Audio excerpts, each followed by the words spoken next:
หลังจากยำเบ็ดมาได้รอบนึงนะได้กล้วยหอยโอ้ครับมีเหล้าขาวได้ก็มีคนตกเนาะพี่น้องเนาะพอครัวทีมงานโอ้โหเพื่อเป็ดอยู่แกงบางมั้ยพอครัวอันนี้ละเอียดผมคนแกงปลาด้วยเนี่ยครับสุดยอดมันว่ะมีสมุนไพรนะเด้อสมุนไพรเด้อใส่สมุนไพรได้บ้างใส่แหน่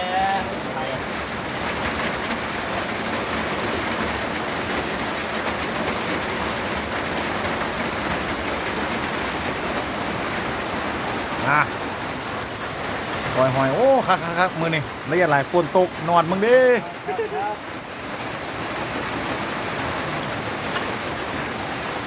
เพื่อมะนาวที่เบื่อไปนั่งชิมก็ต้องชิมน้ำเนาะ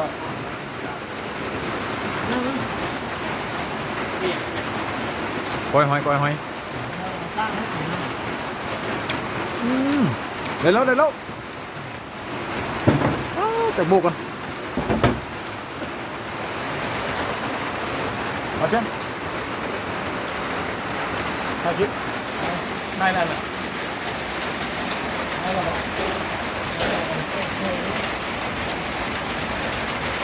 แล้วบดคุงเพิ่ม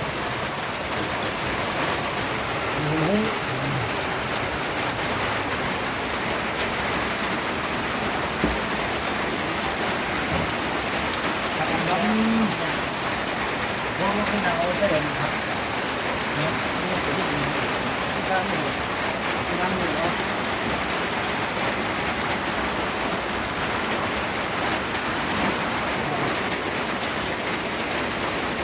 ปลูกไหน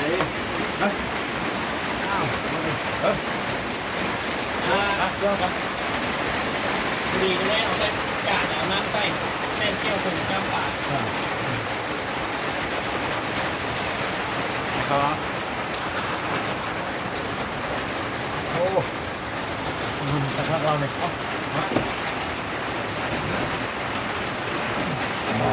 เลิกโอ้อร่อยคัดสุดยอดอร่อยเอาหน่อยมาเลยนะอร่อยเรื่องหมักเรื่องต้องคุณได้ใหญ่ไหม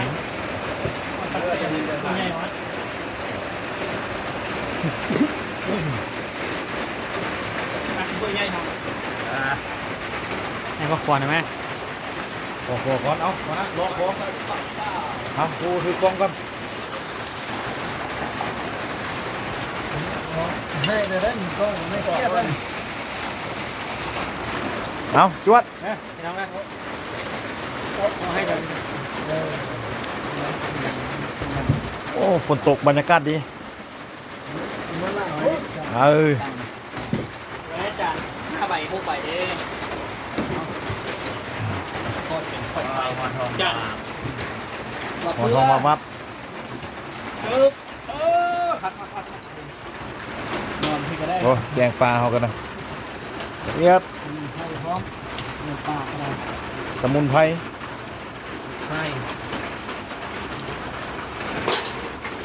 ตัวระดับมืออาชีพระดับเซฟเนาะวันซะ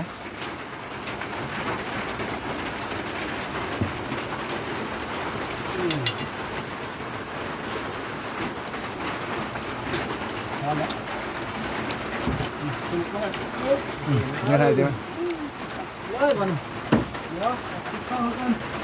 พอจะว่าเกือบนวลนี่จุกกระฟ้าก็ได้นะ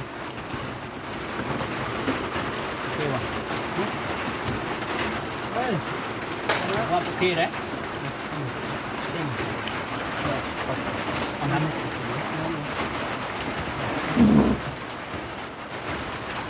ถ่ายแล้วว่าวันนี้ถ่ายก่อน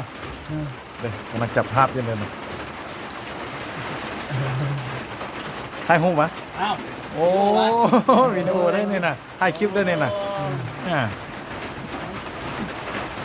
คลิปเลย